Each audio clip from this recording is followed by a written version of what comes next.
നിലവിലെ സാഹചര്യം ഇങ്ങനെയാണ്. PV അൻവറിന് ചേലക്കരയിൽ കെട്ടിവെച്ച കാശ് പോയി. നേരത്തെ ശൈത്യ പറഞ്ഞ പോലെ 0-0-0 DMK 0-0-0 തന്നെയാണ്. PV അൻവർ ഒന്നും ഉണ്ടാക്കിയില്ല. എങ്ങനെയാണ് ഈ തെരഞ്ഞെടുപ്പിന് ശേഷം PV അൻവർ രാഷ്ട്രീയ കേരളത്തിന്റെ മുഖത്ത് നോക്കുക? ചേലക്കരയിൽ നേരത്തെ കണ്ടു 1400 വോട്ടുകളാണ് NK സുധീർ നേടിയിരിക്കുന്നത്. അതായത് തീർന്നു. പാലക്കാട് വീണ്ടും 643 എന്ന ലീഡ് നിലയിലേക്ക് BJP വരുന്നു. അതിനകത്ത് വലിയ അത്ഭുതമൊന്നുമില്ല. കാരണം എണ്ണിക്കൊണ്ടിരിക്കുന്നത് BJPയുടെ ശക്തി കേന്ദ്രമായിട്ടുള്ള മുനിസിപ്പാലിറ്റിയിലെ വോട്ടുകളാണ്. 643 എന്നുള്ള ലീഡിലേക്ക് നിൽക്കുമ്പോഴും അത് കഴിഞ്ഞ തവണത്തെ ലീഡ് നില ആയി മാറുന്നില്ല.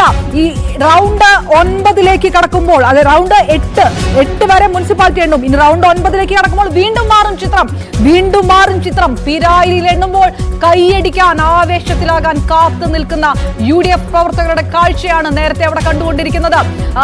ഇതിനിടയിൽ ചേലക്കരയിൽ 8610 വ്യക്തമായിരിക്കുന്നു. ഇടത് കോട്ട തന്നെ. 1.5 ലക്ഷം, വയനാട്ടിൽ 1.5 ലക്ഷത്തിനടുത്തേക്ക് പ്രിയങ്ക ഗാന്ധിയുടെ ഭൂരിപക്ഷം. 1.5 ലക്ഷം, 4 ലക്ഷം ഭൂരിപക്ഷം കടക്കുമെന്നാണ് UDF ക്യാമ്പിന്റെ വിലയിരുത്തൽ. അടിച്ചേൽപ്പിച്ച തെരഞ്ഞെടുപ്പാണ് കോൺഗ്രസ്, അടിച്ചേൽപ്പിച്ച തെരഞ്ഞെടുപ്പാണ് എന്നാണ് ഇടത് മുന്നണിയും NDAയും ആരോപിച്ചത്. അതുകൊണ്ട് തന്നെ ഭൂരിപക്ഷം കുറയും എന്ന് പറഞ്ഞിരുന്നു. UDFനെ സംബന്ധിച്ചിടത്തോളം വയനാട്ടിൽ ഭൂരിപക്ഷം കൂട്ടുക എന്നുള്ളത് അത് ദേശീയ തലത്തിലും പ്രസ്റ്റീജ് ഇഷ്യൂ ആയി മാറുമ്പോൾ 1.5 ലക്ഷം ഇതാ ഇപ്പോൾ തന്നെ കടന്നിരിക്കുന്നു.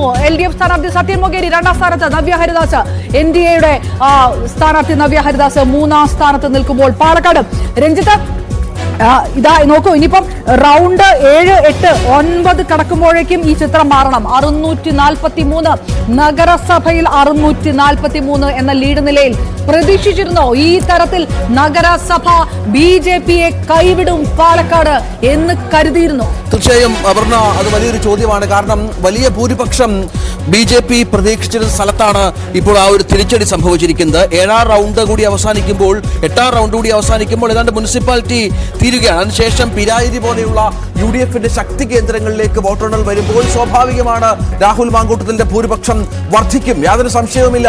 അവിടെയാണ് BJP കണക്ക് കൂട്ടിയ പല കണക്കുകൂട്ടലുകളും, ഇതിനു മുൻപ് പറഞ്ഞിരുന്ന പല കാര്യങ്ങളും, നഗരസഭയിൽ വലിയ വോട്ട് നേട്ടം ഉണ്ടാകുമെന്ന പല അവകാശവാദങ്ങളും വല്ലാതെ മാറുകയും പാലക്കാട് പോലെ തങ്ങളുടെ കോട്ടയെന്ന് വിശ്വസിച്ച സ്ഥലങ്ങളിൽ പോലും പ്രധാനപ്പെട്ട ഭൂരിപക്ഷം ലഭിക്കാതെ പോവുകയും ചെയ്തൊരു സാഹചര്യം ഒരുങ്ങുന്നത് അത് BJPക്ക് വലിയ തിരിച്ചടിയാണ് പറഞ്ഞത്, യാതൊരു സംശയവുമില്ല. മാത്രമല്ല രഞ്ജിത്ത്, BJP നഗരസഭ സ്വന്തമായിട്ടുള്ള BJP കഴിഞ്ഞ തവണ നഗരസഭ നിയമസഭയിൽ ആ പ്രാധാന്യം അല്ലെങ്കിൽ ആ ഒരു അപ്രമാദിത്വം പുലർത്താൻ കഴിയാതിരുന്ന BJP കൂടിയാണ്. പക്ഷെ അത് ഇത്തവണ ഇതിനകത്ത് അത് വ്യക്തമായിട്ടുണ്ടാകും.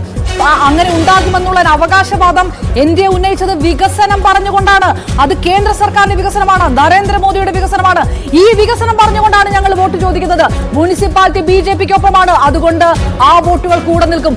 എന്ത് സംഭവിച്ചാലും ഇനി അവസാന റൗണ്ടിൽ എങ്ങനെ മാറിയാലും നഗരസഭയിൽ BJPക്ക് വോട്ട് കുറഞ്ഞത് അത് BJP ഉയർത്തിപ്പിടിച്ച, പാലക്കാട് പ്രചാരണത്തിനിടയിൽ BJP ഉയർത്തിപ്പിടിച്ച നയമുണ്ട്.